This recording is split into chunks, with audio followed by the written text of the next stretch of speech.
So, very good evening to all brothers and sisters in the Dhamma. Today is the 24th June 2021, Thursday class. So, we'll be continuing with our sharing from this book, The Essence of Infinite Meaning, Teachings from the Adapted Verses of the Sutra of Infinite Meaning. We are at page 277, if I'm not wrong. Yes, 277, the new adapted verse. Just relax body and mind, then maintain some form of attention.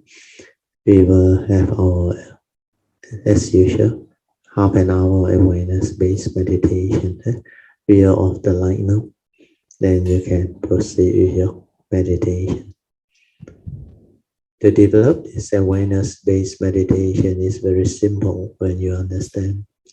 What we need to do is to silence our mind, relax body and mind, then just maintain awareness until the awareness nature becomes very stable. In between whatever arises, let it arise. It can be a thought, it can be sankhara, it can be whatever form of mind activity, tactile or whatever. When they arise, just let it be. Aware, finish. Aware, finish. Don't continue to create thinking. Do not follow the whatever phenomena that arise or activity that arise, any mind state that arise, especially the aggregates of mind, Vedana, Sanya, Sankhara, and Vijnana. Then the movement of thought, you just relax, maintain awareness, and silence everything. Just aware. Don't try to know. Don't try to do anything. And you can realize your true mind, your silent mind. When your awareness nature stabilizes, all sankhara activity or thought process will cease. When all sankhara activity and thought process cease, that is your true mind, your silent mind, your awareness nature within. That one is the unconditioned, unborn, is just aware. And that is your true mind, your meditative mind that can understand things, that can develop the true understanding, that nature can insight into phenomena, can awaken, can observe to understand what is going on within the form of mind. And through all this observation and awakening, it can come to understand profoundly who we are, what we are. We call that self-discovery or self-knowledge. And through all this understanding, we will have clear understanding of what this form of mind is all about, what the human being is all about. Then what is it that is beyond this form of mind and the human being, the nature within? Once you start to establish clarity and understanding of all this, you will understand clearly the Buddha's teaching, the Buddha Dhamma. Buddha Dhamma will arise when you are able to realize your silent mind, your true mind. So remember the first three of the four support for awareness-based meditation. First, relax into every mind state that arises. Body and mind, relax. Then silence everything. Maintain awareness. That support is for as long as you can. Of course, lastly is trust. Trust your own nature to do the meditation. Okay, with this I will set the alarm for 30 minutes. Then you all can continue your meditation. After the alarm trigger off, I will ring the bell 3 times. Upon hearing the bell, slowly, mindfully, come out of the meditation. Then try to maintain whatever inner peace, inner calmness, and inner awareness that you have developed. Use those mind states to live life, to develop the daily mindfulness, to cultivate your daily religious routine.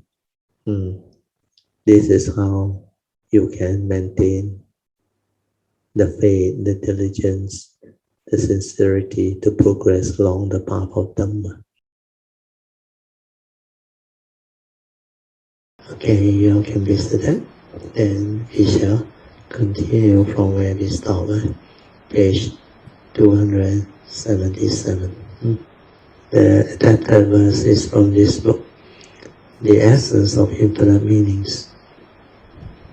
So this teaching is very beautiful because all these teachings are from the adapted verses of the Sutra of Infinite Meaning.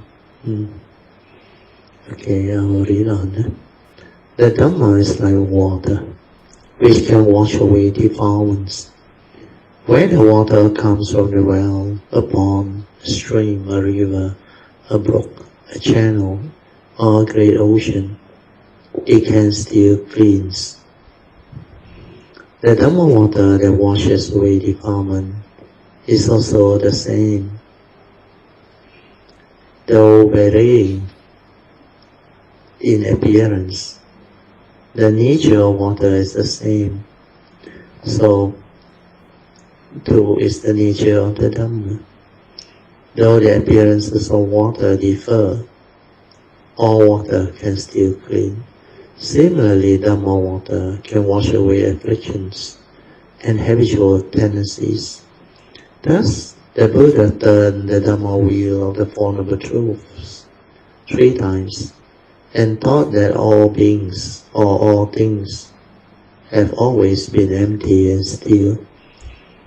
So this is a very profound teaching. The phenomenal world within the existential world, they are not what you think, because basically their universal characteristic is empty and still. That is our true nature. But from there, everything arises. That's why when they arise, all this phenomenal world of consciousness, they deceive the mundane mind, they delude the mundane mind. So living beings become entangled because they do not have the clarity of mind to see all this clearly, to understand what is going on. They fail to understand creation, how creation come to be. They are all dependent originating phenomena, condition arising causal phenomena. Their universal characteristic is impermanent. That's why it's not a permanent unchanging entity. He know you, he know me. If you attach and cling one thing's your way, which is not in accordance with nature's way, suffering will be the result. And because it's impermanent, that's why it's anatta, non-self, empty, no reality. Empty here means it doesn't mean there is nothing. Empty here means there are things within life, within existence, but ultimately it is empty because it's empty nature or existence. The ultimate nature is empty, no reality. Well, he know you, he know me. Whatever happened, they are dependent originating, condition arising.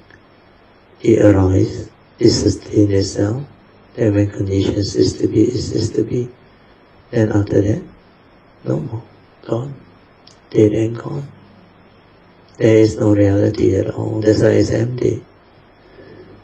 So there is a saying in Mahayana which is very good.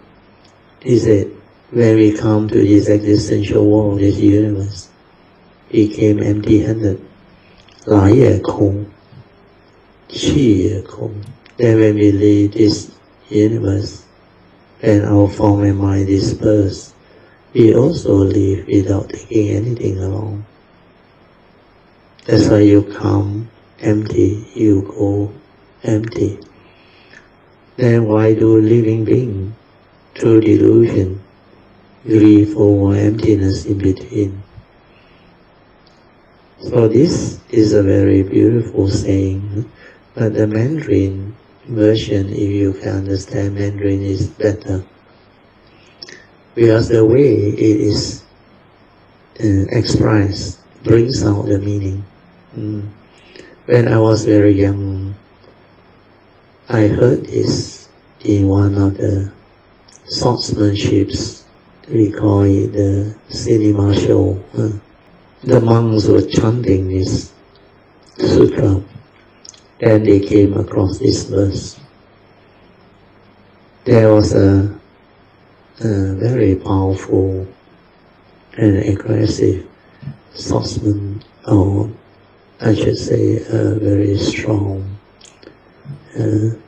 swordsman, very elderly also, trapped by the 3 monks down there in the Shaolin temple underneath. And every day they were chanting this Dhamma Sutra for him to change, for him to understand. So when he came to this part, this swordsman actually developed wisdom. They keep on chanting. They say, 来也空, chi也空, 那么施主何必苦苦为空流泪呢? Means when you come empty, you go empty in between, then why do you grieve over emptiness? It's delusion. So do not cling on to things, hold on to things. And ultimately, the form, the physical body goes the way of nature. Old age, sickness, and death are nature's phenomena. These are reality of life and existence.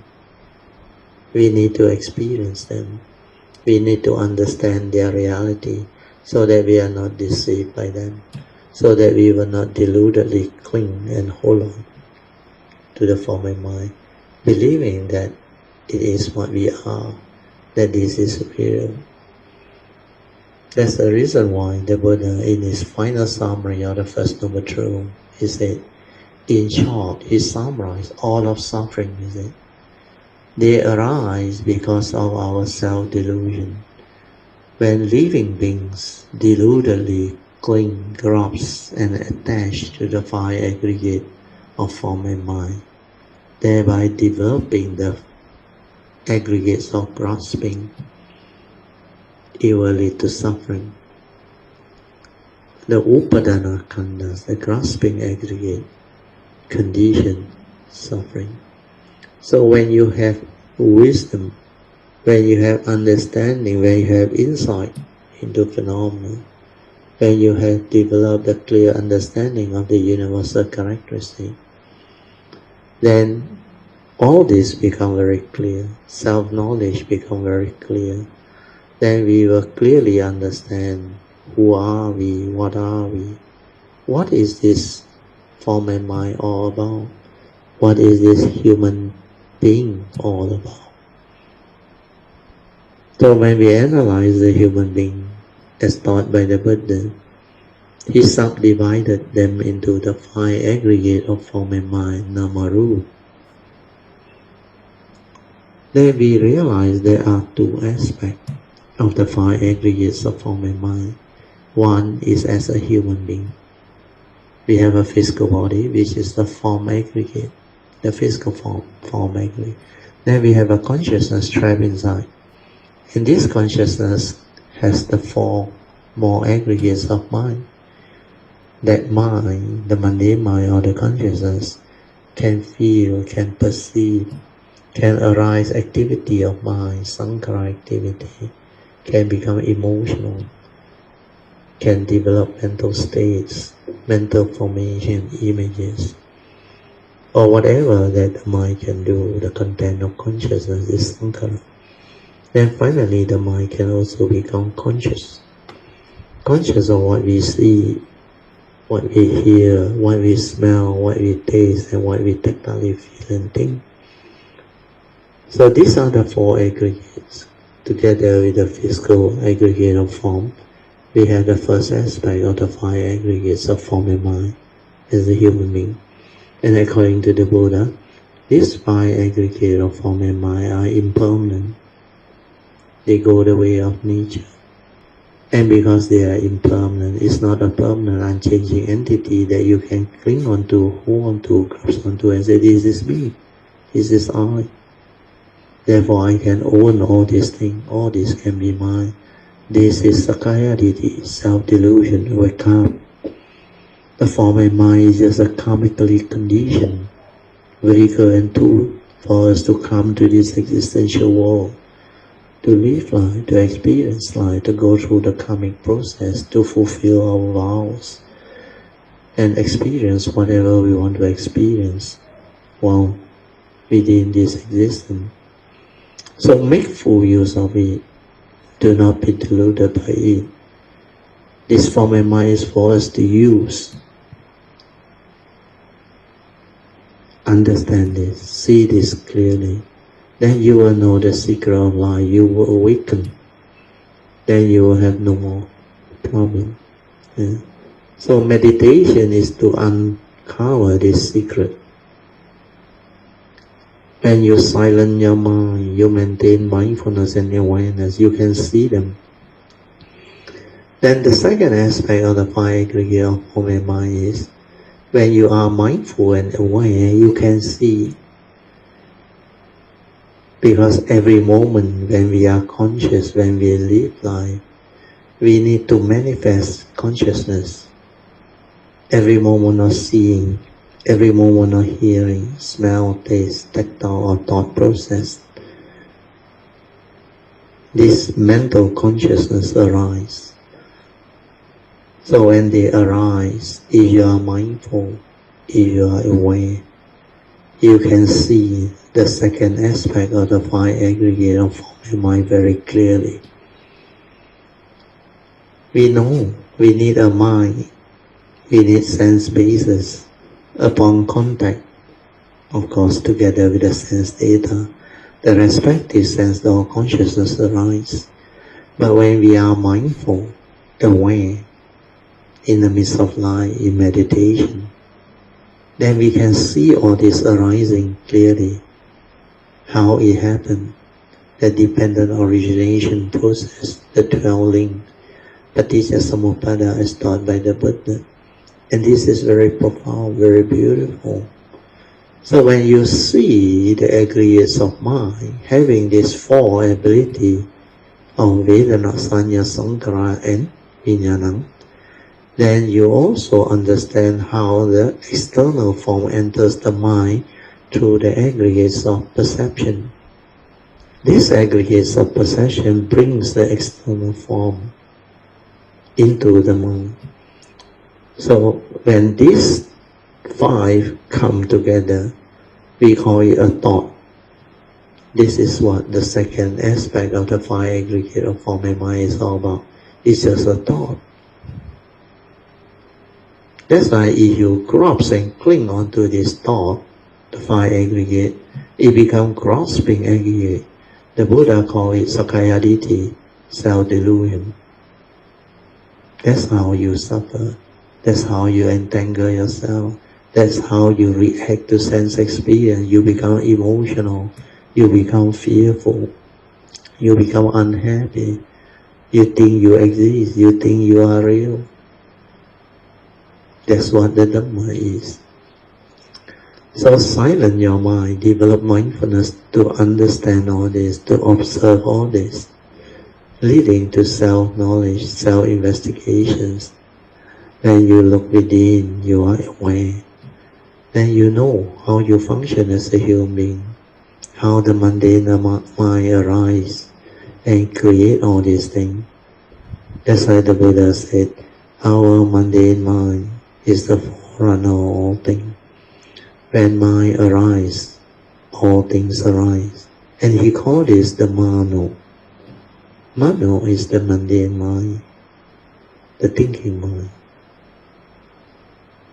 And this is not the real mind. This is not the true mind. There is another nature within us. This is the unconditioned, the unborn, that has the awareness nature. But it's not a being. It cannot come out and live life. That's why it's not easy to develop the understanding. It's not a clear-cut thing. And to realize that true mind, that true nature is not easy. You need to meditate. You need to completely silence your mind until no thought, no movement, no activity. Everything returns and becomes deep, tranquil, with clarity within, just away. That's it. So this is the summary of what you need to understand. Okay, hopefully this can help you all. We go back to the adapted verse and we will read from there. This adapted verse didn't explain all this. That's why I have to explain all this.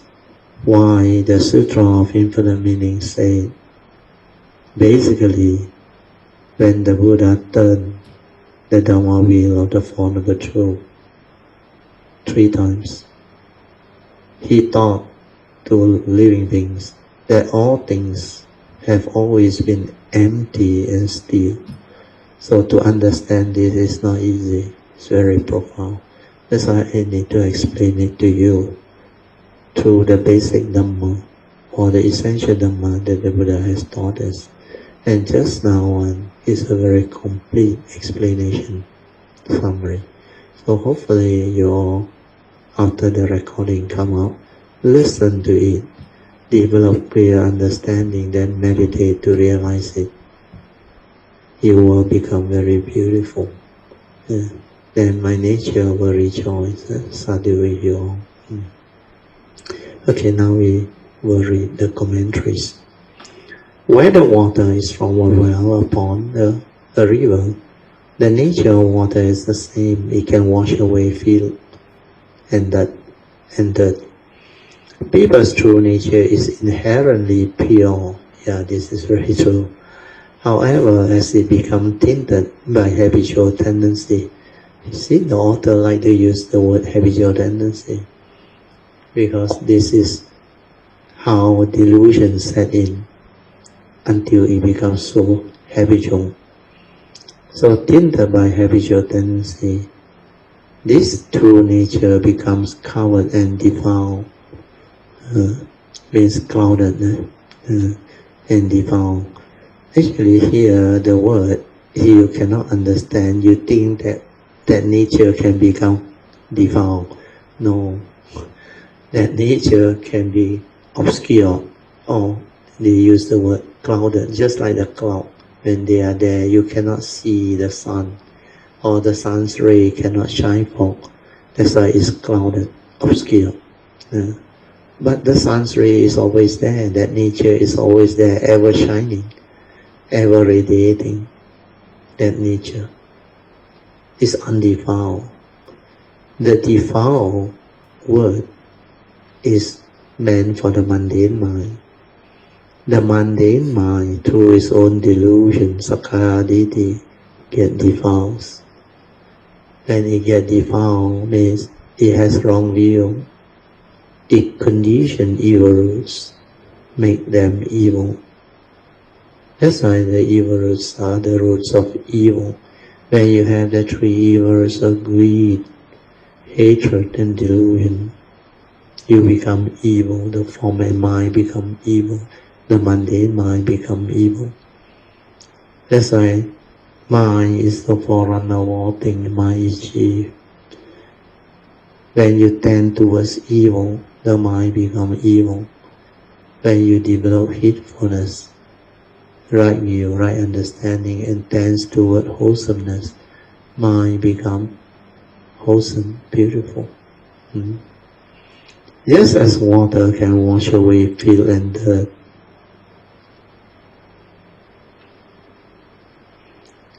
The Dhamma can subdue habitual tendency and enable everyone's inherently wholesome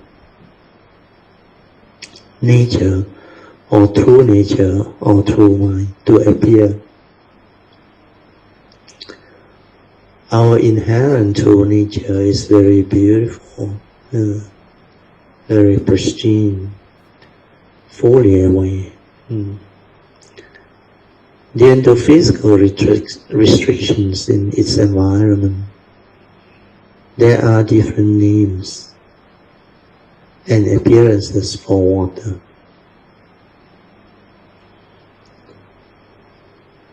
Depending on the condition, it can be a stream, a spring, a brook, a river, etc. Although the name and appearances are different, the fundamental nature of water is the same. The nature of the various kinds of Dhamma, like the nature of various forms of water, does not differ. Though the appearances of water differ, all water can still cleanse. Similarly, all Dhamma water can wash away afflictions and habitual tendency. It's used in I should say, in actual fact, when you develop the cultivation, there is no such thing as Dhamma water washing away the filth, the defilement, the affliction. It is the awakening of the mundane mind. The mundane mind realizes itself and awakens, ceases to be deluded. Then that wisdom is the one that liberates the mundane mind and free. So here is just an analogy. They use it as an analogy because they want to use water. So maybe it's easier for people to understand that water can clean. So Dhamma is also like water, can wash away affliction and habitual tendency. But when it comes to actual cultivation, it's not about water. It's about wisdom, understanding. So bear in mind that understanding. Do not be gullible and read the textbook. Then, hey, the book say Dhamma water. No. How come I meditate, I cannot find Dhamma water? So you will be doubly confused if you have that type of wrong view or delusion. So I will read on. We engage in spiritual practice precisely to wash away our affliction and conquer our deep-rooted habitual tendency. See, the author knew, very difficult to root out habitual tendency, deep-rooted, because it has been there for so long, eons and eons and eons of birth and death, habitual tendency, delusion, the ticket of views, opinion, conditioning, belief system. They are not easy to root out. So to do that, you need Dhamma understanding, you need wisdom born of direct seeing, direct awakening. That's why you should read the Sutra, knowing and seeing. According to Lord Buddha, he said, the complete removal or eradication of asava can only happen in one who sees and one who knows, or one who knows and one who sees. It can never happen in one who does not see and does not know, because this is referring to the direct seeing and the awakening, the understanding. So to completely root out defilement, removal of asava, you need wisdom, nothing else. So this aspect is very important. So I read again. We engage in spiritual practice precisely to wash away our affliction and conquer all the deep-rooted habitual tendencies that we have accumulated through our transmigration in the sixth line. That's why this transmigration, Liu Tao Lun Hui, has happened for a very, very long period. That's why it's eons and eons and eons. Samsara. Thus we are like archaeologists digging out 1,000 years old ruin or stone and bronze tool from layers of sand and dust. These ancient artifacts were not buried in the ground by humans. They were buried by nature's disaster or through the accumulation of sand and dust over a long period of time in the desert. The environment changes by the seconds. The formation of sand shifts like ocean wave and tides. This is because a grain of sand is so tiny that it can be carried and spread by the wind. When there is a strong wind, sand from the Mongolian desert can be blown to Beijing or even to Taiwan. So we can see the potential power of sand and dust. Habitual tendencies are like sand and dust, which will continuously cover our own inner nature. Therefore, we must have firm resolve and perseverance in order to wash away all affliction and habitual tendency. That's why you must make the resolve, the aspiration, the vow, the adhitthana, and persevere with faith and sincerity to walk the path of Dhamma, to cultivate. Otherwise, this spiritual path is not easy. Okay, I read on. In life, because the mind is influenced by external temptation, and this is very true. If you are a true cultivator, you will understand this. The mind is influenced by external phenomena that tempt you, that lure you, L-U-R-E. External temptation can lure the living being. They can cause you to attach, to cling to crops and give meaning. It produces craving, internal struggles and other desires, all of which leads to the creation of karma. That's why they have karmic implication and consequences. But in the end, we are still subject to this law of nature. That's why ultimately it's still the law of nature. All things has always been empty and still. So this physical existence will eventually come to an end. Yet the Buddha taught us that everything and every phenomenon in the universe contain a wondrous intrinsic nature. Although the forms and appearances may differ, their intrinsic nature remains the same. Take burning wood as an example. Did the wood ignite the fire, or did the fire ignite the wood? It is hard to draw a distinction, because they are ultimately of the same essence.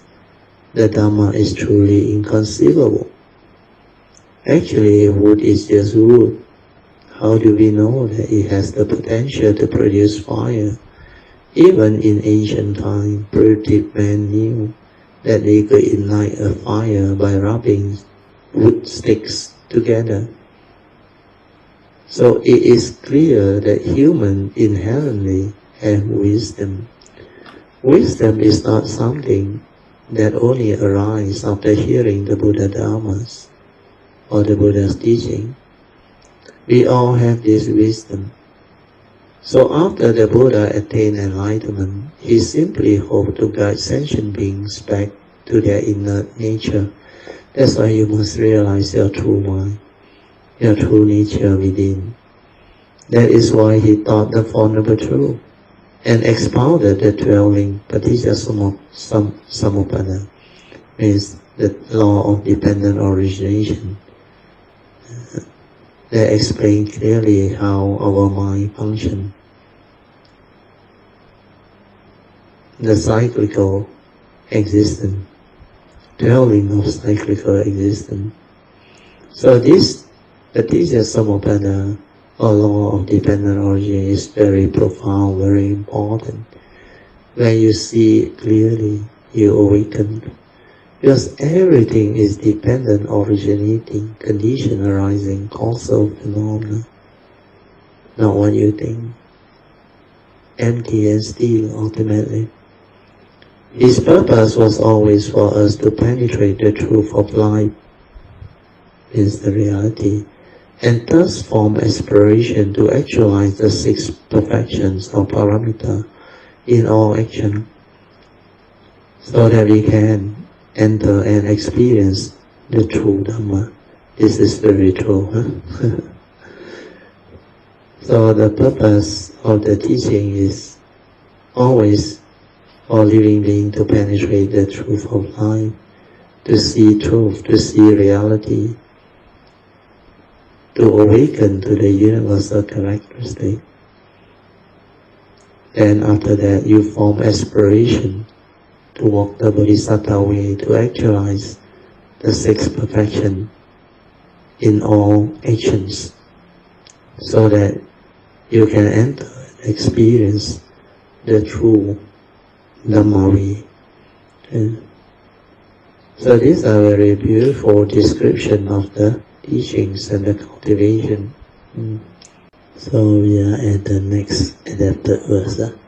Maybe I will just read to you the adapted verse, and like last week, we will leave it for next week, next session sharing. Then I will maybe stop for the second session earlier, so that we have more time. Okay, pure water is like the Dhamma. The Dhamma can conform to condition and capabilities, and distinguish between all things.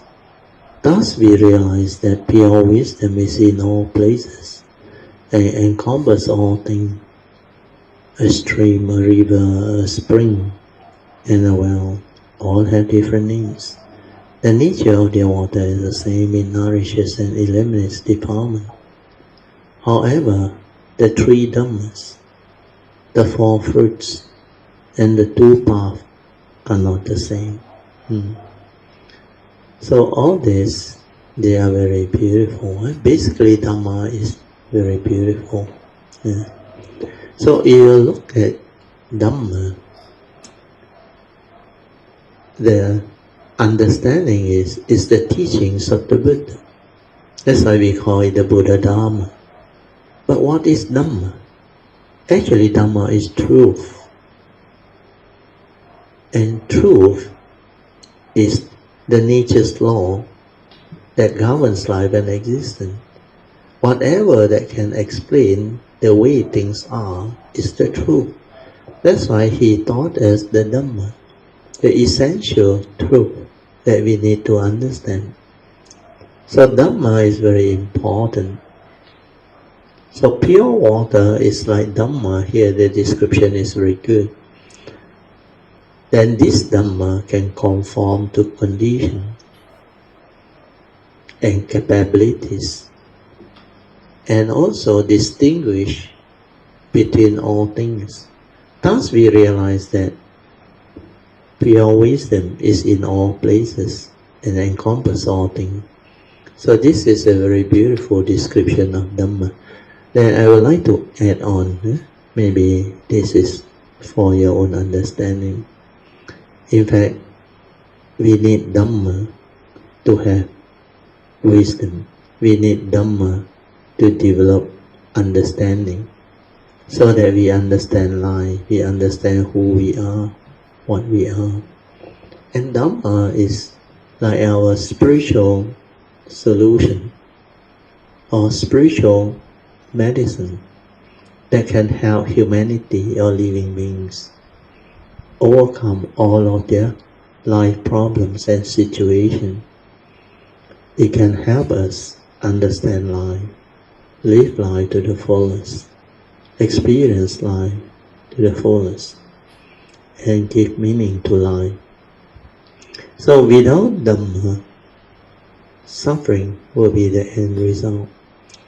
So Dhamma, if it's so important, why not cultivate a practitioner, Buddhists in general, sees the beauty and importance of Dhamma, then go all out to cultivate this Buddha Dhamma, to develop the requisite understanding, wisdom and awakening, so that this Dhamma can be a spiritual medicine for you to develop clear understanding of life and to recover from whatever life problem, affliction, suffering and misery.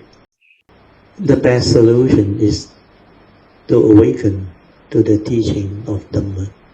So Dhamma, if you can see the beauty of it, the importance of it, then resolve to cultivate it and realize it or awaken to it. It can be of great benefits to living beings, especially human beings. And it can bring about great transformation to the individual in the form of clarity, understanding, wisdom, virtue, and what we call transformation in our character, our personality for the better. Then it will help us understand life, improve our life, and make us beautiful. Then we can become a blessing to all of humanity, environment and nature. So this is the part on Dhamma that I wish all Kayamita to develop clear understanding. When you can appreciate Dhamma, you will throughout the day cultivate this Buddha Dhamma, develop the understanding, reflect, contemplate, silence your mind, to perfect yourself, to awaken. Then when Dhamma is everywhere, when you can see Dhamma, you see the Buddha. That's why the Buddha told the monk, he who sees me may not see the Dhamma, where there is the physical form of Lord Buddha. But he who sees the Dhamma, the Buddha said, sees me. Because the Buddha is the embodiment of perfection of wisdom and virtue. And what is Dhamma? Dhamma is truth. When you have it, when you realize it, you can become the Sama Sambuddha. You can have the embodiment of wisdom, virtue, and all of the perfection that he has perfected. And you can become a Sama Sambuddha, an omniscient being, fully enlightened, all-knowing, with the 9 great virtues. We always chant the 9 great virtues of Sama Sambuddha. That's why we chant the salutation to the Buddha. Iti peso bhagava arahang sama sambuddho, and all these things. So all of the teachings points towards the beauty and importance of Dhamma. So keep this in mind. Cherish Buddha Dhamma. Develop the faith, Saddha, Virya, then sincerely with the faith, persevere, cultivate to develop sati, stabilize it to become samadhi, and the spiritual faculty, they will become very stable. So with sati and samadhi, wisdom will naturally arise, panya. So these 5 spiritual faculties, Saddha, Virya, Sati, Samadhi and Panya, you must develop it until it becomes very powerful, unshakable, very stable, and they become ballast.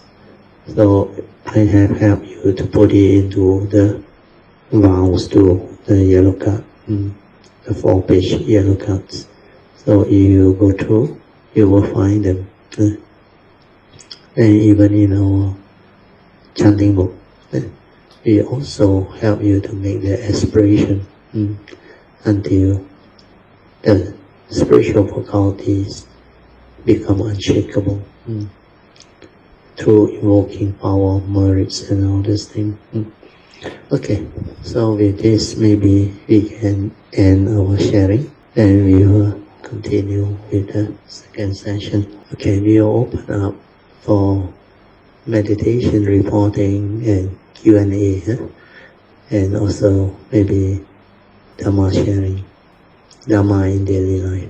Russell, yes. Brother, Yeah. 因为我要 share 两个 experience 有几天前的晚上我在看 YouTube。所以他那个 YouTube 刚好是做那个六祖慧能的，它是连续剧来的，他就做他就 cut 成那个很像我们的 short video 这样，对走到8分钟的那个short video。So that times 我就在看，我在看到第一个的那个 video 的时候，他是讲那个难那个尼姑，他 understand 那个大涅槃经，对那个conversation， but very good between 他们的那个 conversation， 因为这个是连续剧，所以他 exactly 是跟着那个六祖坛经里面的那个故事来答，说 the whole section， 说他的那个 conversation very beautiful，very profound also。所以我看了这个第一个的 video 了以后，我就看下一个second video。second video 就是做那个慧能他那个时候就听那个听到那个他在听那个金刚经，这个 video clip 里面的那个recite 金刚经的是个和尚来的，他不是 merchant， 所以我就在看着那个 video， then 这个那个和尚他就在念那个金刚经，then 那个慧能就在外面听。The moment 那个和尚他念到那个应无住而生其心的时候，suddenly 我的 heart 里面很 vibrating， 我整个人来understand 这整个的 sentence。 You have the ability already. That's why it can have the understanding to appreciate that profound Dhamma, which is so beautiful. 我也很 surprised， 他就是念到了这一句，哇，里面很 deep 的 insight， 一直 vibrating 来，整个来我就明白。But 它不是在 thought 里面，它是一种感觉，你就是明白吧。It's an understanding where you have stabilized that aspect. Yeah. When you have the ability to be aware and silent, then you can know why that phrase, that stanza is so beautiful. The mind must have no dwelling. That one is very beautiful. Because the moment the mind dwell, it creates the mundane thinking. The mundane mind arise. So that is what dwelling. Like I always say, our mind, we can do only one thing at a time. Either we are lost in thought with the sankhara, preoccupied with our thinking, our emotion, our reaction to sense experience, or we are completely silent and still. Where we are completely silent and still, there is just the awareness, nature that is aware. That's why it does not dwell. That's why we have this ability to understand.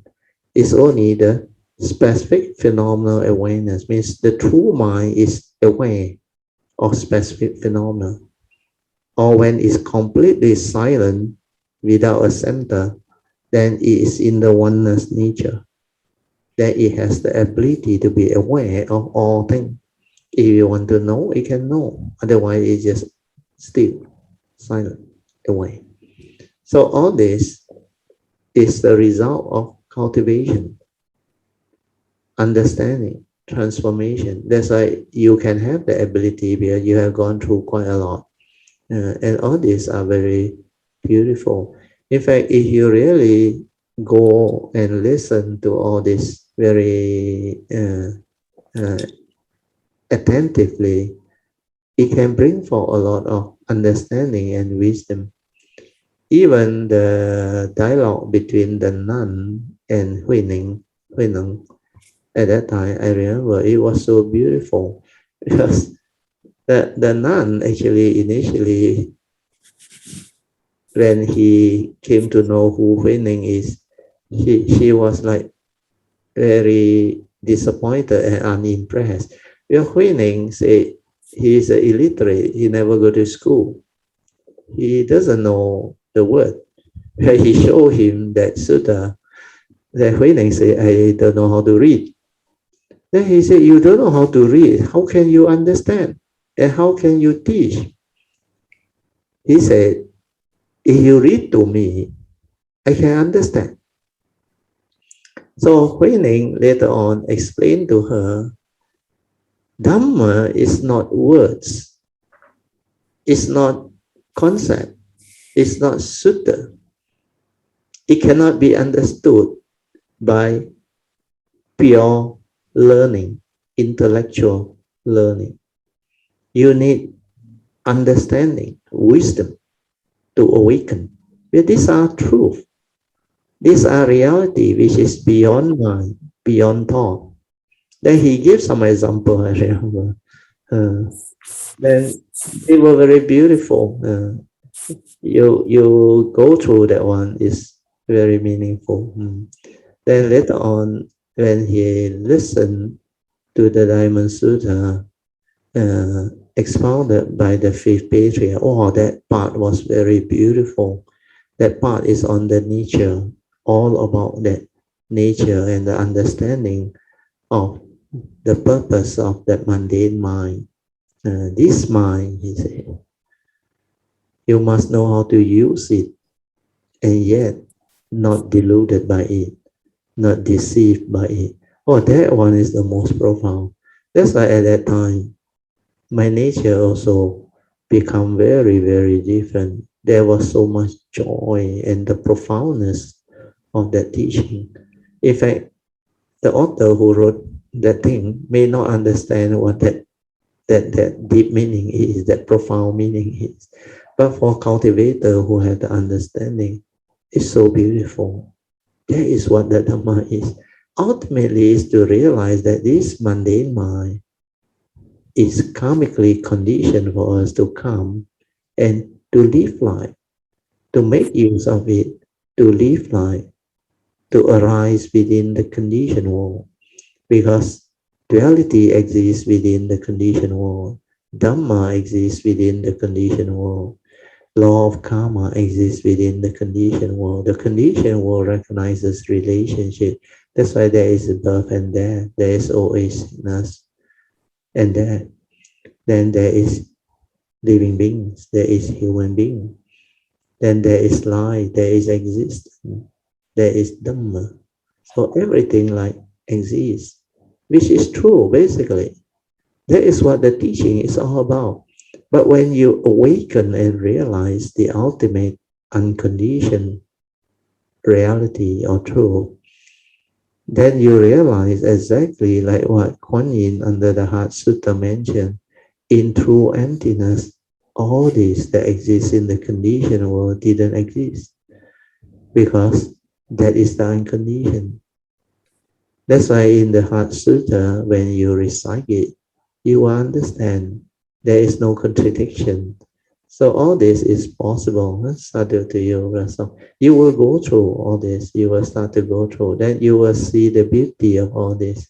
That's why in the early days, I remember I also like to uh, follow some of this video. Even though I am English educated, I couldn't really understand the more profound Mandarin words because some of the words are beyond what I understand. Then I have to check with my wife.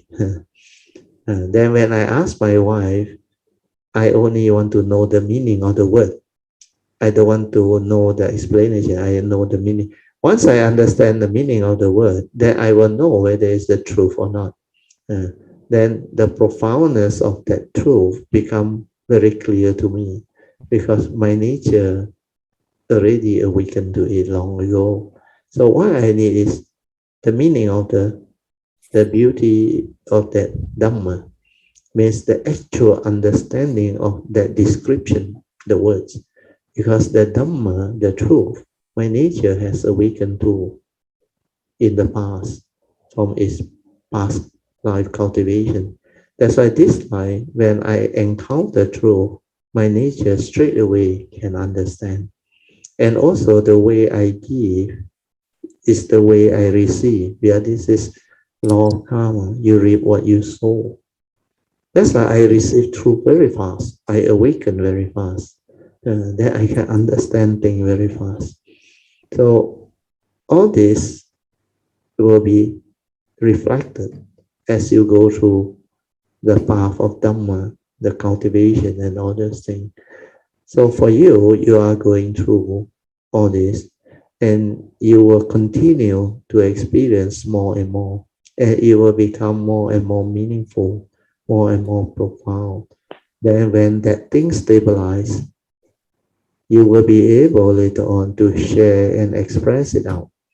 Then when you read Sutra or whatever that has the truth, you will understand it very differently from what people explain in the commentaries. Because I realize not all commentaries are accurate. Most of them are not accurate. They explain based on their understanding at their level. So all this is part and parcel of cultivation, the Buddha Dharma. So hopefully with this understanding and explanation, you can develop actually clearer, more stable understanding and move on. Yeah, this is very beautiful. Yeah, you can continue rest of. Then after that, what happened? 那个时候哦，而且我觉得很，讲哇，我说每次我们 attend Baradio 的 class， 有时我们念金刚经，这个应无所住而生其心这7个字来 just you understand， but 你只是在 knowledge wise， 你那个 V 它只是这样子一读，哇，你整个人哦，整个人来很像你整个明白吧，它不是在 thought 那边就对。一种感觉，就是你完全 realize 了这7个字的那个它的 meaning 这样子。哇 It's like you have penetrated the Dhamma. It's no longer a knowledge to you anymore, because you have like penetrated, awakened to that Dhamma, and that Dhamma is so beautiful. It's nothing to do with the thought. Because previously, when you read all this or hear all this, you look at the words. Then you try to get the meaning from the words. That's why it's not an awakening. That one is not a penetrative understanding. That one is still contemplation, reflection, trying to use the understanding that you have at that time to develop the understanding of it. So that is not awakening. The real awakening is like when you listen, the moment you listen, you awaken. That thing becomes so beautiful. Means your nature is ready to receive that type of truth. That's why sometimes people use the word the aha moment. That's why for Xu Yin Lao Hasang, when the attendant accidentally pour the hot boiling water onto and spill over to his hand, then during that instant, because during that instant, it was a nature's reaction, the hand just moved and the cup actually dropped from the holding of the hand and cracked. At that moment when it cracked, he awakened. his mind like improvised, cease. Then when he come out, he understand everything. It's because at that moment when the thing, actually the boiling water, came into contact with his physical hand, what happened was he stopped thinking. The thought all freeze, stop, and he was ready. So when that thing stopped, it needs something to crack and trigger off. So in that case, was the cracking sound of the cup enough trigger? Then that nature awaken. That's why sometimes not necessary Dhamma to awaken. No. I remember in the first instant when I awakened to the three universal characteristics, I was actually standing at the side listening to one of my guide teaching somebody, the Singaporean, about phenomena and all those things. Then he said, see, she just moved her hand 2 times. I straight away, without thought, because I was mindful, aware, silent, I awakened to the three universal characteristics straight away. And there was no Dhamma, nothing. He said, see, just see. Then she moved her hand. I remember 2 movements. Then she just say, what do you see? That person cannot understand what she say. But I was standing at the side because I was aware, mindful, my nature saw. And this is what phenomena is all about. This is what Paticca Samuppada is all about. This is what dependent origination is all about.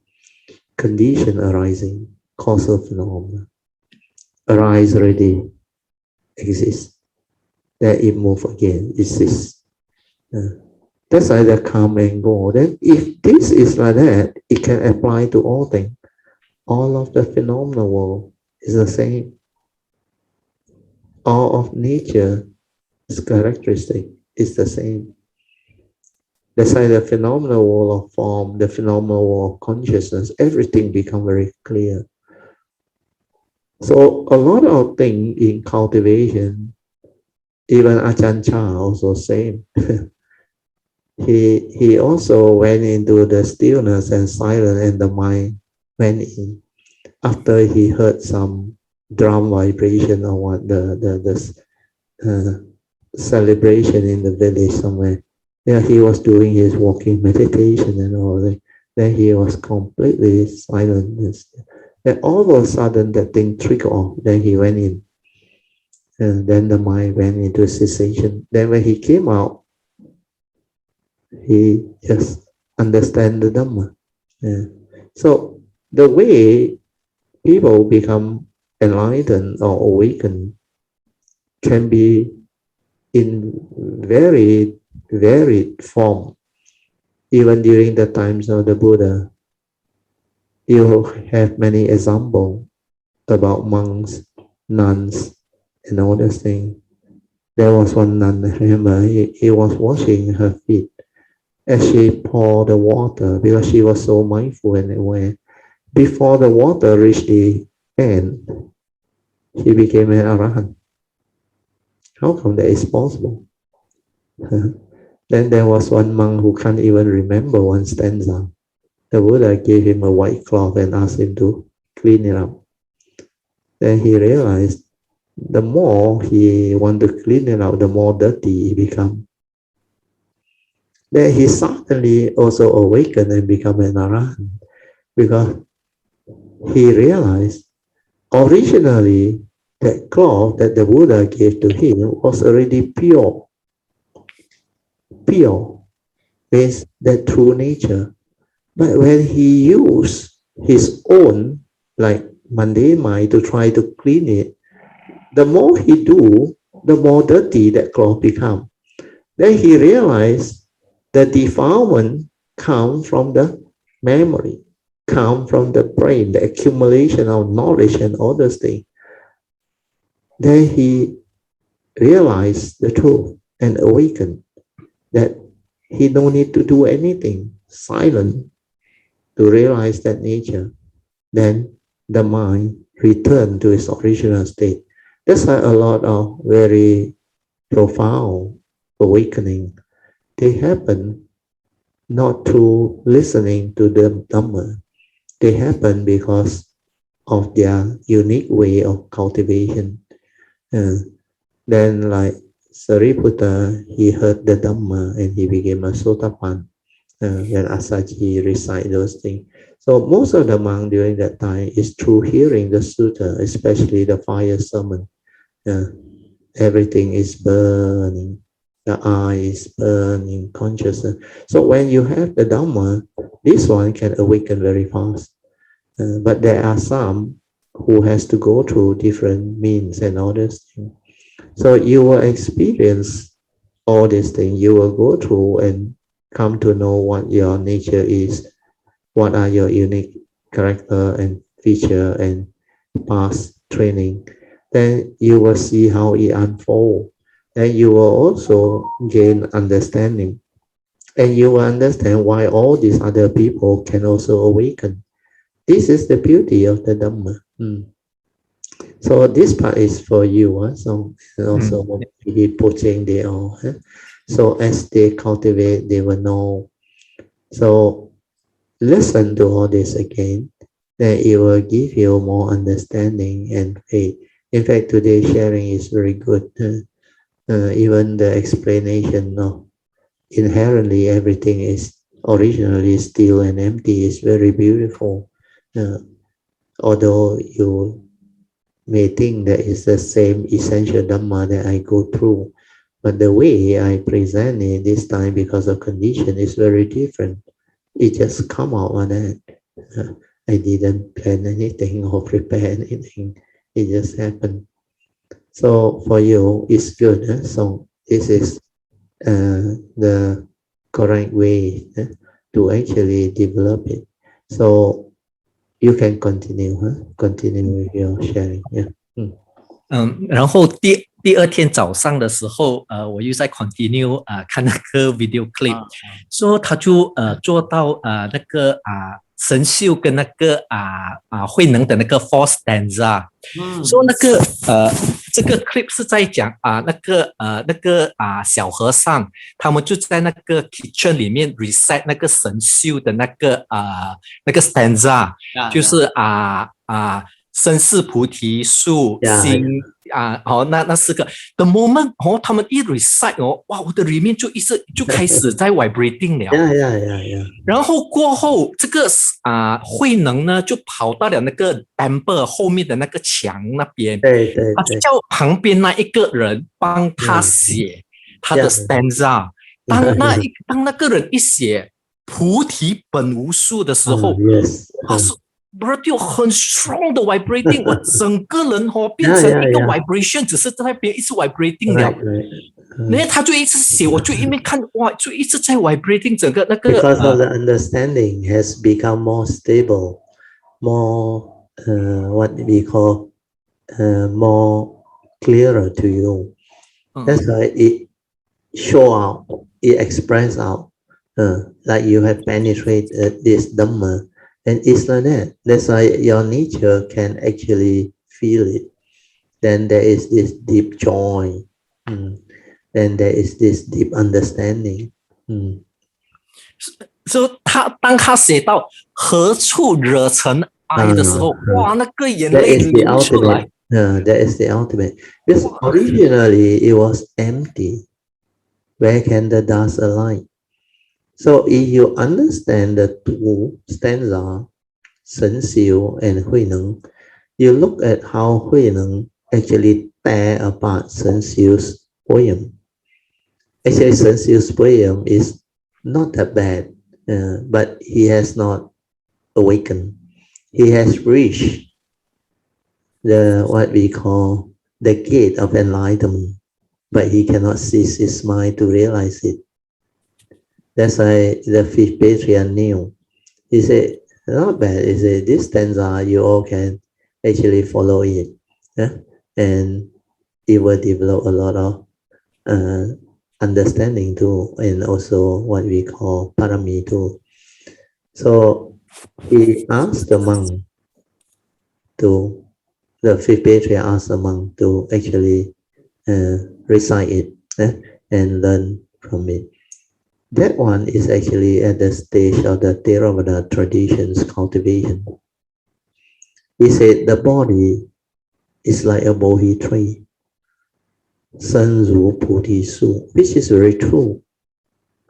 Because, like the Buddha said, he got enlightened underneath the Bodhi tree. So our physical body, since you realize, it's like that Bodhi tree, where from that physical body, he can cultivate the four foundation of mindfulness.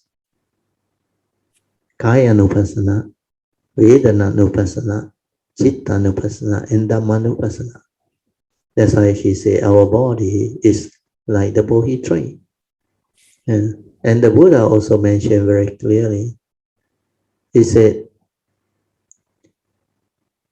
this body of ours, he said, when you are mindful and aware, you can contemplate it, develop the mindfulness of it, along with mindfulness and thought. He proclaimed the world, the cause of the arising of the world, the cessation of the world, and the path that lead to the cessation of the world.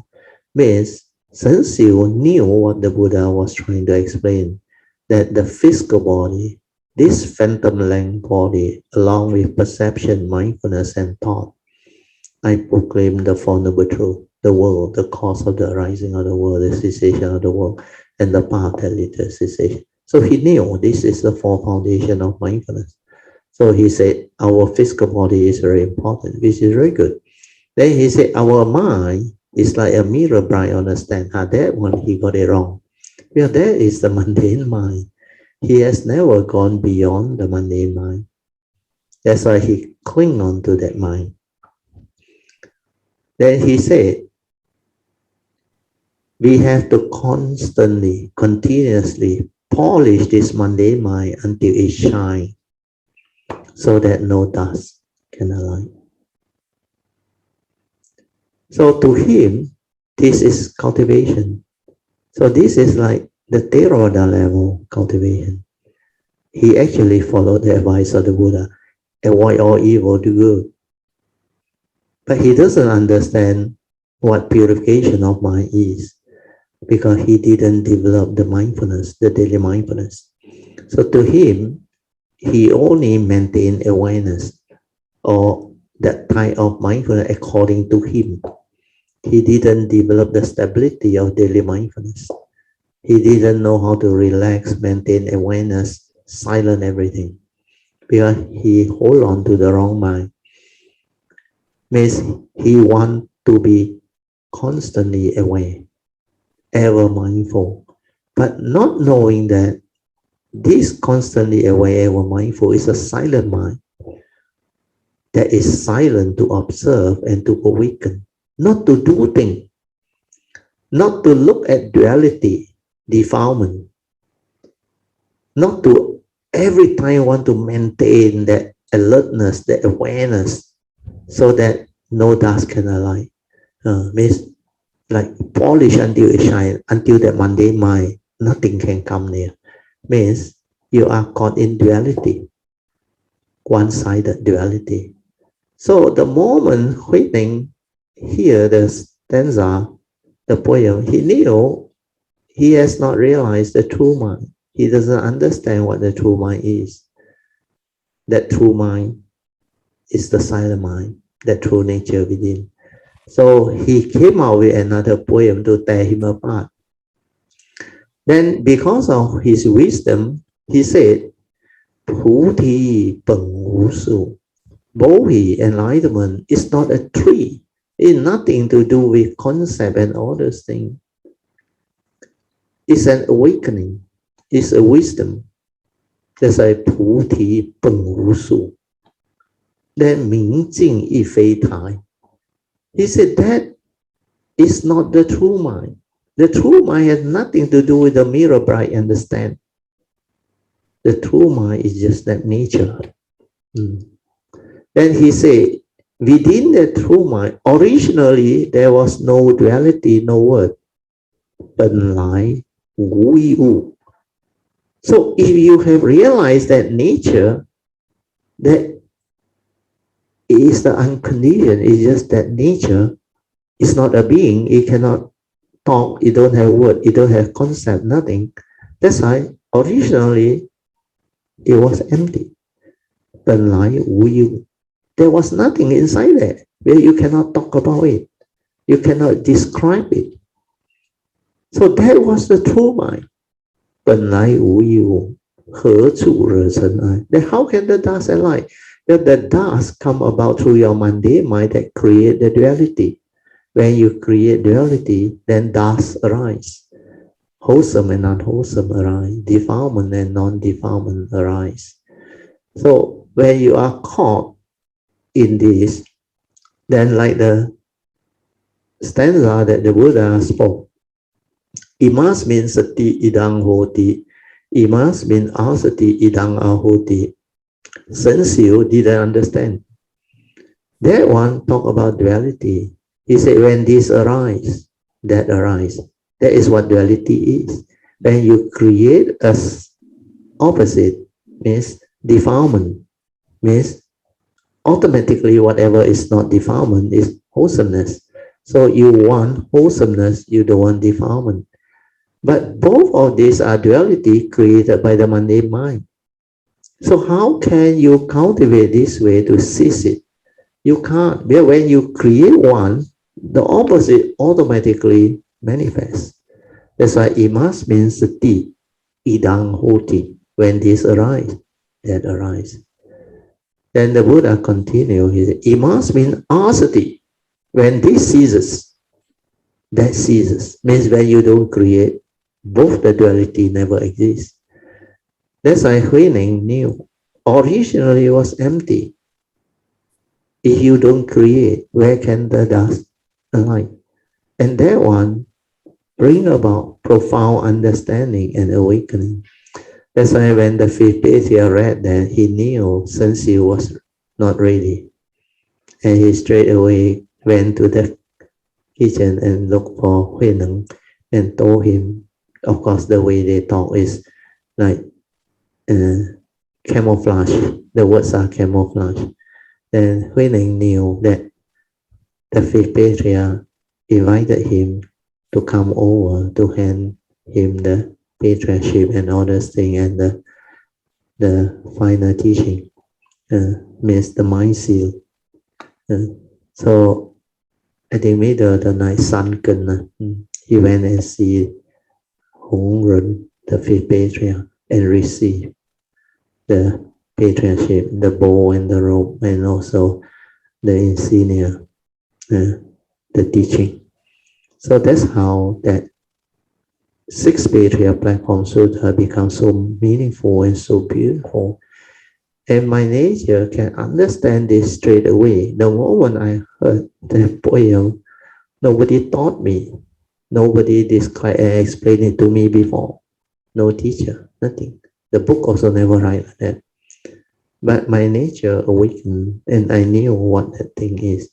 That's why it's so beautiful. So when originally there was nothing, where can the dust align? Means do not be foolish. Do not allow the mundane mind to create duality. Then do not hold on to things. Do not give meaning to things. Because all this pertain to the mundane world, mundane existence.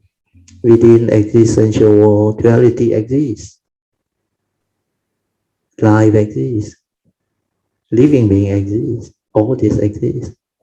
But when you realize profound emptiness, when you awaken all this within the unconditioned doesn't exist.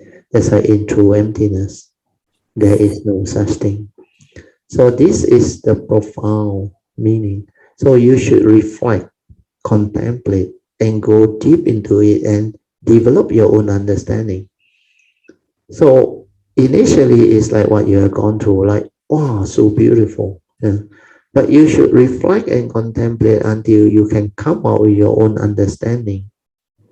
why it is so beautiful, and how when later on it continue to have the dialogue with the fifth patriarch, the exchange of words are so beautiful. So the profound understanding of that true nature is very beautiful.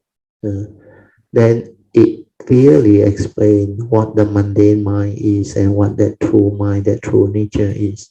And that type of conversation between two enlightened beings, only the enlightened one can understand, can awaken. So hopefully with this detailed explanation, more and more people can develop the understanding and the contemplation to go into all this. Then more and more people can develop the understanding to later on share this beautiful teaching. Okay, so sadhu to you. Berarti 然后我这几天也有在continue 看那个 short video，来哇，我发现到那个六祖的他的 conversation 真的是很好，很 profound， direct， 他是直指人心 ，very profound， 很 simple，but 他是 direct to 你的那个 true mind，your nature，because he bypass all the Theravada type of teaching。The method, the technique, the Dhamma, he bypassed everything. Because the first hallmark is Wu Nian. You must realize your true mind. Without thought, that is your true mind. And nobody can teach like that. That's why only he teach like that. Where he take you direct to the true mind. That's why his way is so direct and very penetrating.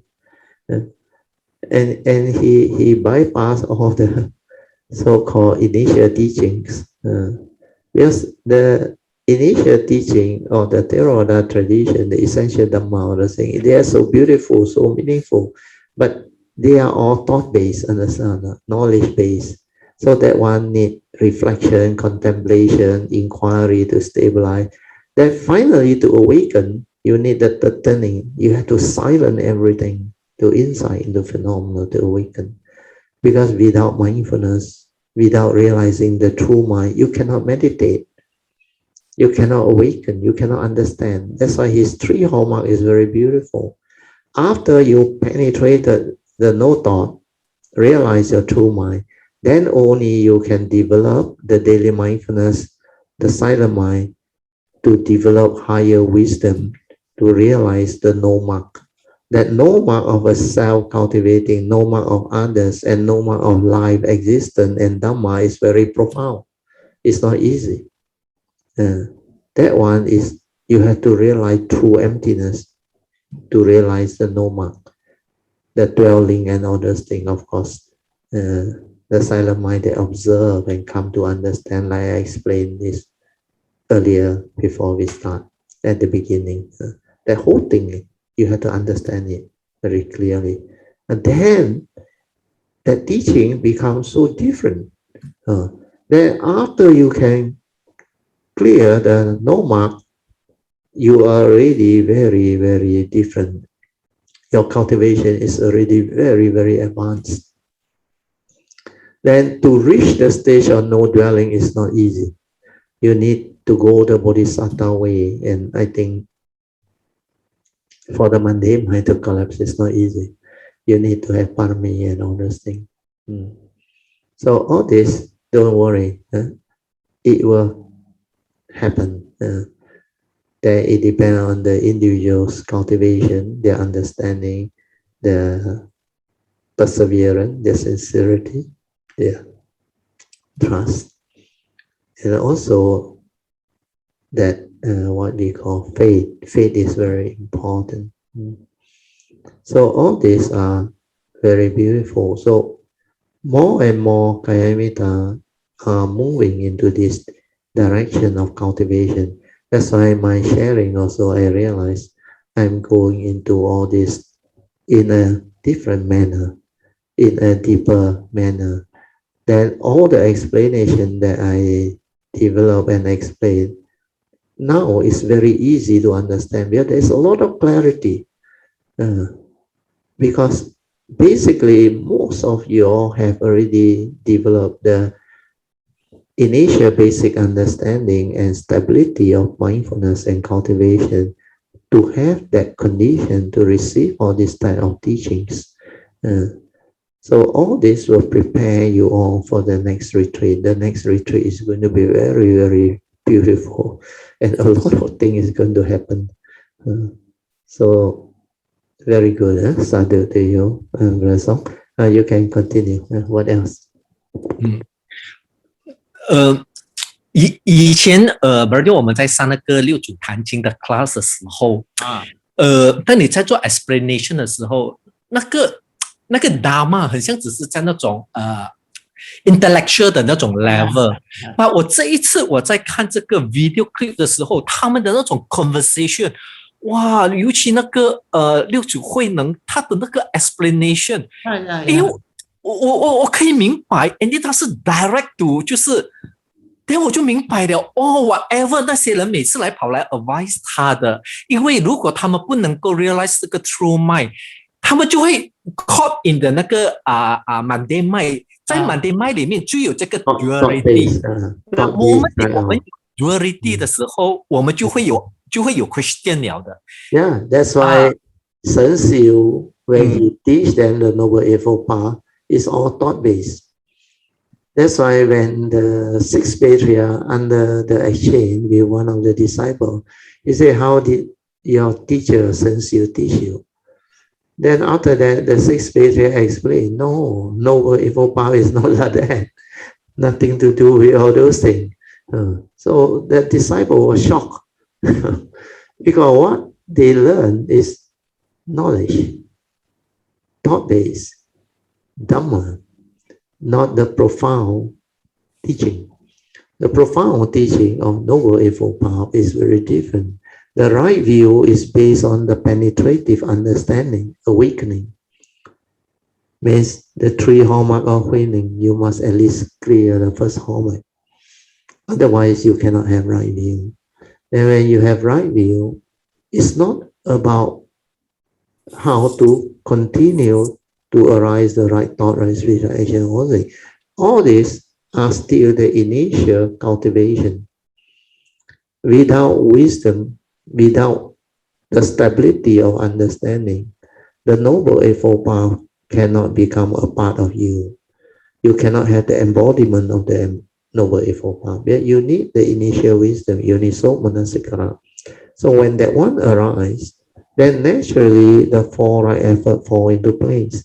Then when the third turning wisdom, the awakening arises, that wisdom, they will prompt you at the moment of sense experience. That's why you will know what the Buddha meant by Yoniso Manasikara. That one must be there.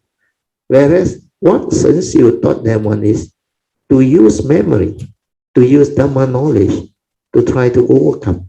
All the explanation is thought-based. That's why feelings, you cultivate like that, you're wasting your time. You cannot awaken. You have to silence.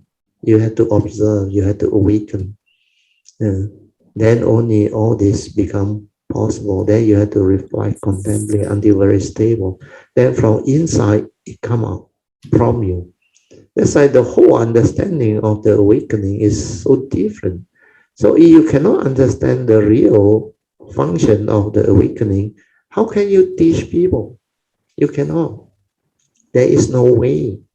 You will be stuck in knowledge, thought-based, coming out with teachings that are logical and all those things, which is not from the direct seeing, the awakening. So understanding the cultivation is very important. Without understanding, you meditate without understanding, it will not lead to awakening. It will lead to mainly thought-based. Thought-based, knowledge-based, Dhamma knowledge. So realizing the true mind, the silent mind, is paramount, prerequisite. That's why you must have sati, stabilize that sati, realize that true mind, the silent mind. Then from there develop hatefulness. Actually, I don't blame the Theravada tradition and the Buddhist tradition because the emphasis is on memorizing sutta, chanting and all that, and repeating all of it. At that time was no writing. Then it has been like that for so long. Then they depend on commentaries. Then over the years, the teaching has become like distorted. The true teaching is no longer there. That's why you need the real cultivator who has the awakening to really bring back the authentic teaching and teach and share. That's the reason why initially when I wanted to come out to share, I find it so difficult to teach people because you all are so conditioned by all the various Theravada method, technique, and teachings. The book base, the commentary base, the Sutra base, and all those things. Whereas the true understanding is from that silent mind, that true mind, the awareness nature. And I don't know why that sati was not explained to people in a very clear manner. That one, I think, over the years, it must have been lost. And when they translate to other language, it become more difficult. At least what Bodhidharma bring over to China, that one's still very good. The Mahayana tradition, they know what that sati is. Zhennian and all those things. That's why a lot of the Zen tradition, they know what the daily mindfulness is, the awareness nature, that true nature. They know. But the real teacher who has that transformation and experience, that one is still not that many. Only the patriarch and the very close disciples. That's why this type of teaching is not easy to come about, to receive. So what we have developed is actually very, very beautiful with the website and all those things. The short video, the sharing, all this is going to help future generation. And also a lot of pranimita, if you spend time listening to all this, you can actually awaken. Try to write it down. What I say, write it down, and read through it again. Sometimes you think you know because you listen and the words are there for you to follow. That is like very beautiful. But when you close the book or don't refer to anything, just listen, you cannot remember, you realize. It is still not stable inside. There is understanding, but not stable. So you need to write it down somewhere. You write it down. Then the meaning stand out. It becomes very beautiful. Well, all this understanding that my nature went through and the cultivator went through is because we have cultivated them for a very, very long time. Then when we share, it just come out like that. And it is like very simple, very easy, because everything is been summarized and laid out. But when you write it down, that's why the transcript is very good. You read the transcript, then you realize all these are so beautiful. That's why today one, you can do up the transcript, is going to be very beautiful. Especially my earlier explanation and all those things. Because I realized this adapted verse, essence of infinite meaning, so far there is no transcript as yet. So if you all have the time or have the interest, you should start with this one. Today one is very good, the sharing. Okay, Brother Song, you can continue. I don't want to take up too much of your time. Bertil 真的，你那个 understanding of 这一个 path，一定要很清楚。That's why 很像如果是以前的我一定会马上会问，如果我那天的 experience，我一定会马上问 why like that，我就跑来问你了。所以以前我每次 你每次以前讲我在 talk 里面，所以那个时候真的是下了很多的effort 去 cultivate 去 realize， 只是到了最近才开始慢慢的能够去 differentiate 这两个 mind。Otherwise 我很容易的那个 habitual tendency 就 take over 了。然后每次就来那个 thought 就很想要知道为什么为什么，所以以前我很多的为什么。That is the basic mistake of cultivator. Even they don't know how to differentiate within the two mind. They always go back to the mundane mind, which has the conditioning, the habitual thinking, and all those things. And all these are thought-based. That's why I always told you wherever, that is from the thought. It's from the thought. Again, it has come back through the back door. The thought is still active behind. The thought wants to know. Who wants to know? The thought wants to know. So, unless you can understand, like what Krishnamurti say, the limitation of thought, you will continue to use thought.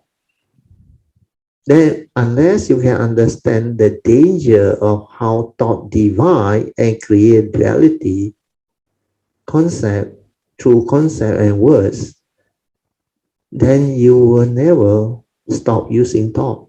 But to you, thought is so beautiful, so wonderful.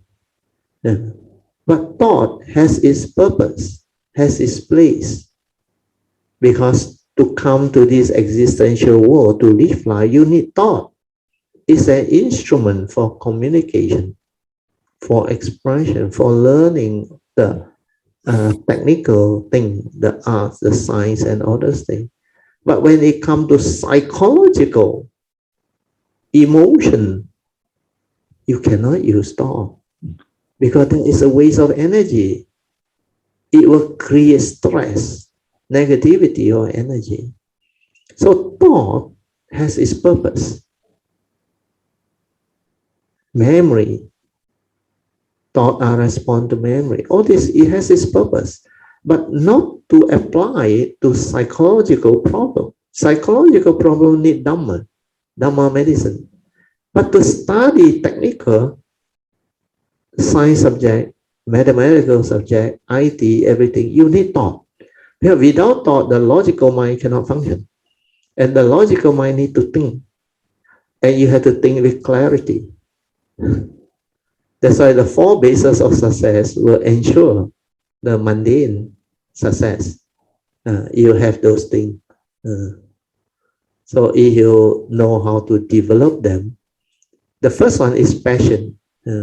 For you to be successful in whatever you want to excel in, you must have the passion to do it, to understand it. Then you go all out. That's why after that is virya. Then the investigation, vimamsa, then chitta, the willpower and all those things. That one you need thought, you use thought. So understanding all this is not easy. That's why when I started to come out to share and teach, I realized the traditional dogma is very, very limited, very dogmatic. They cannot expand into all this.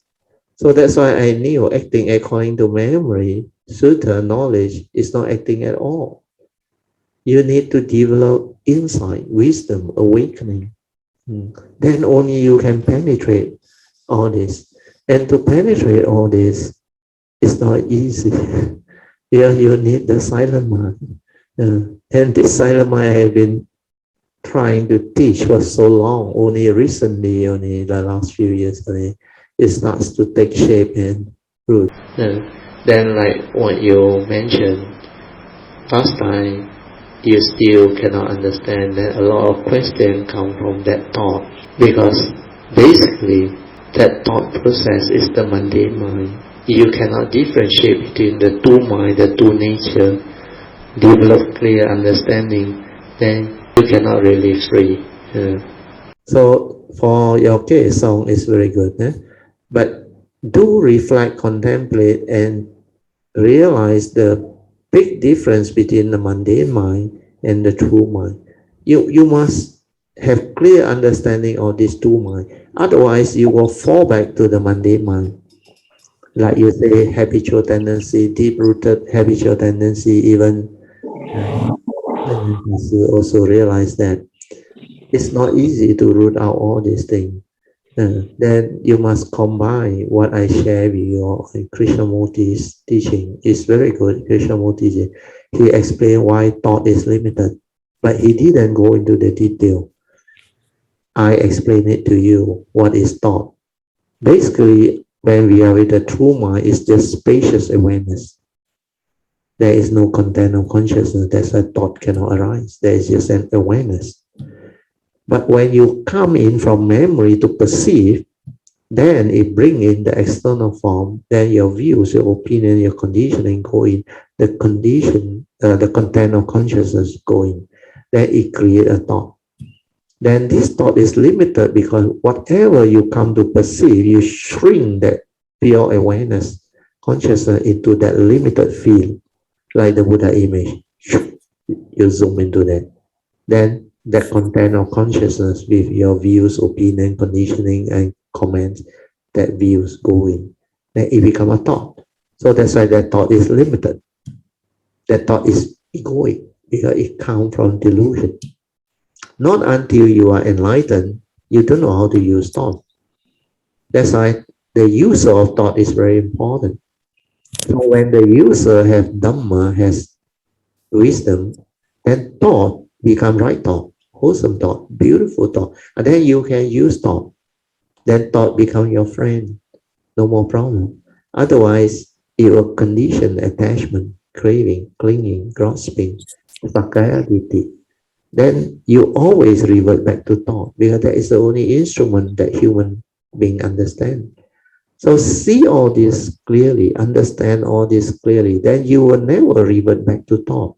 Then you will know thought has its place in life, in society, but not in the psychological world, not for Dhamma awakening and understanding, not for cultivation.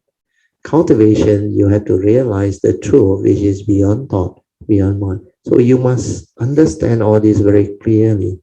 Then only you can have the true penetrative clarity and understanding to cultivate accordingly. So with all this explanation, I hope you all will understand. It's not easy to understand this teaching. It's not what you think. So this is very beautiful, Grandson. Thank you so much for bringing out all this condition for my nature to explain all this. This part is actually very difficult to understand and very profound. But slowly there is condition ready because otherwise the sharing will not have all this that I just shared.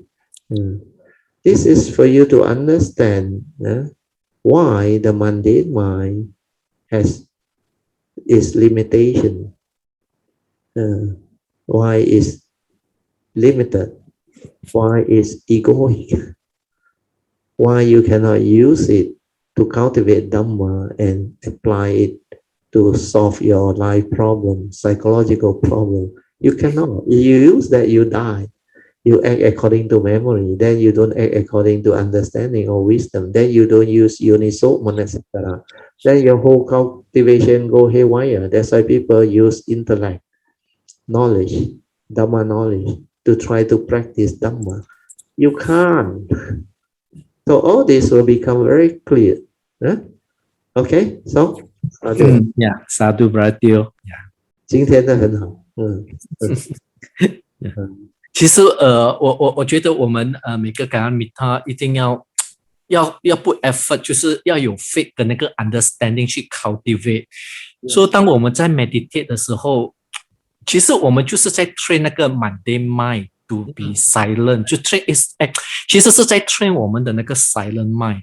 所以 whatever 那个 experience you go through， 它只是那个 part of the cultivation， 不要去just let it be。that's why 我们会有很多的如果我们的那个我们 not understand 它的这个，我们不 understand 我们的这个 training 的话，我们就会很容易的 fall into 那个 experience。我们一直想要知道，哎，这个 experience 是什么，那个又是什么？Yeah，but 如果我们知道它只不过是 part of the way 的时候，就是 let it be。你就是意思，总之我们要就是 silent，它 whatever 它 arise 都不要去管它。所以我们的慢慢的，意思每天这样子的去 cultivate maybe about 15 minutes or 20 minutes。所以你去 train 那个脉，你的脉会慢慢它就会慢慢，我们就会 build out 那个 understanding 跟那个 faith 它就会越来越静。More and more quiet, more and more aware that it doesn't think. So that is very important. That is mindfulness leading to heedfulness. When you are heedful, most of the time you are just aware. You only need to arise the thought when you need to use thought for living life or understanding or sharing or whatever. Apart from that, you are most of the time silent, aware. So you have to reach that stability of training. Then when you develop the cultivation, like you mentioned, whatever that happened, all of your experience, no matter how fantastic meditative experience or you realize more 境界, that one is not important. It's part of the way, yes. But what is important is, does it give rise to wisdom? If it gives rise to wisdom, contemplative, reflection, inquiry, or direct seeing, that is useful. It's the wisdom that free our mind, straighten our view, and let us understand. So when more and more understanding is there, that's why you need to silence your mind to observe, to be completely silent, to develop the ability to be aware of what is going on. Then you have self-knowledge. You know who are you, what are you. Then you understand how your mundane mind arises, how it stirs, how it creates all those things.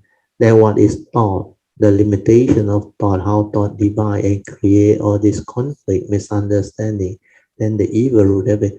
This can only be understood through mindfulness, through awareness, through the internal awareness that see all these movements. If you cannot do that, you cannot meditate. Then it becomes the thought very active, thought trying to meditate, thought trying to know, thought trying to do. All this is thought-based. It cannot give rise to true understanding or wisdom. But it's not that nature observing. So thought trying to understand thought, how can you free from thought? Yeah, basically is thought trying to control thought. The controller is the control. You understand? That's how Krishnamurti put it.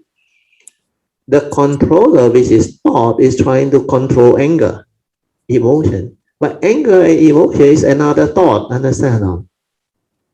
You don't go and separate them.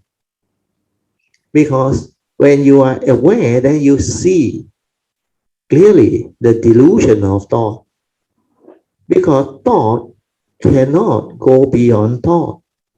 Thought is limited, egoic, has all these problems. So thought has its place in existence and life. But thought is not for us to use to cultivate the Dhamma.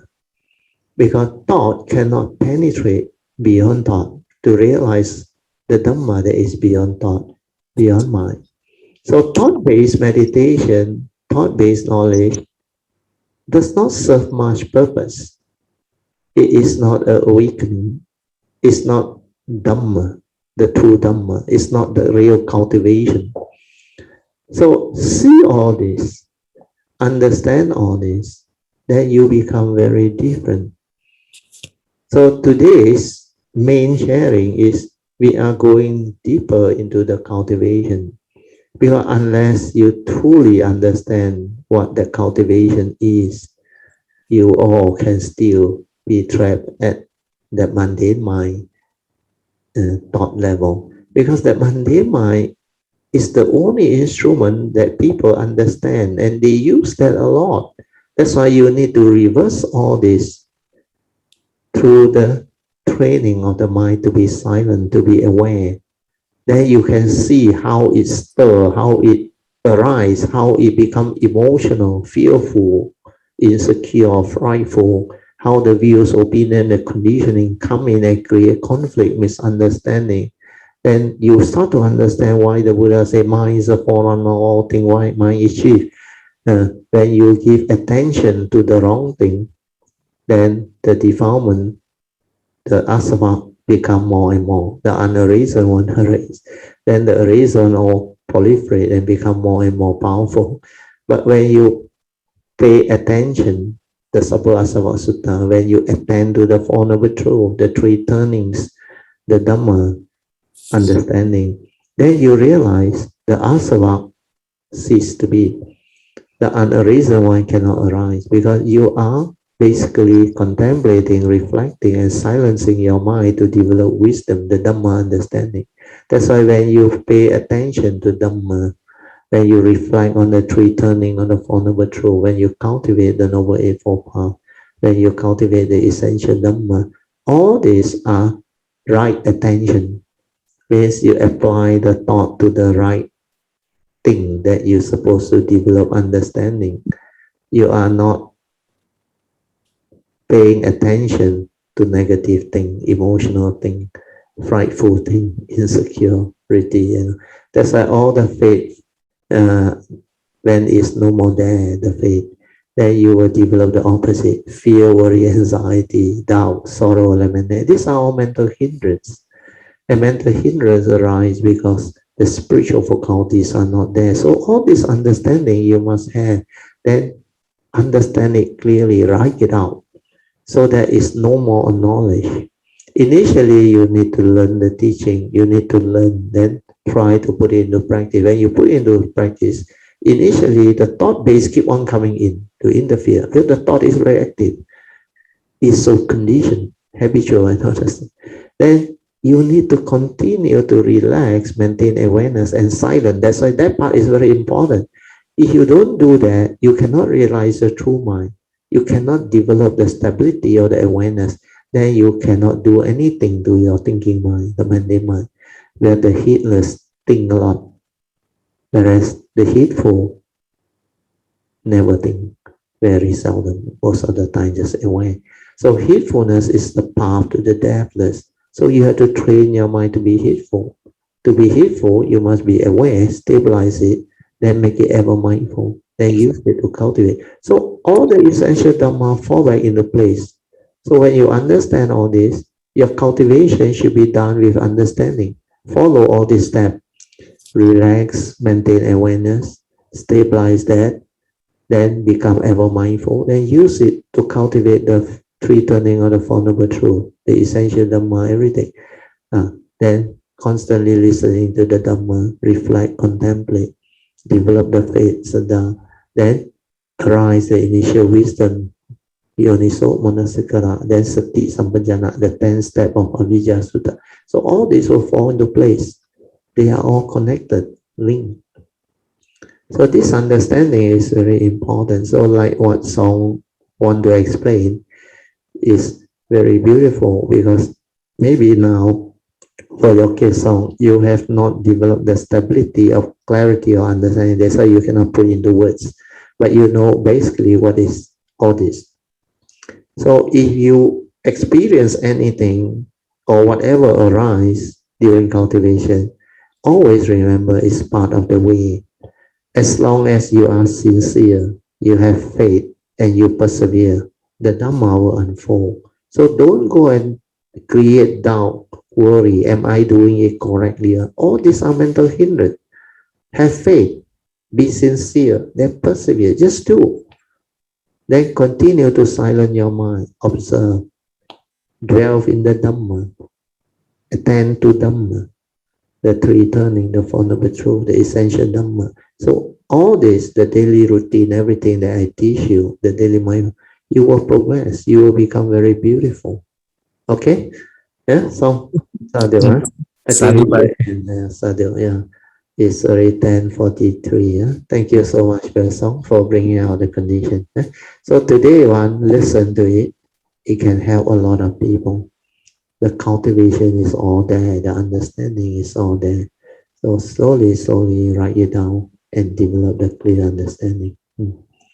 Okay, so we shall end the whole thing and let us rejoice one more time. Huh? Sadhu, sadhu, sadhu.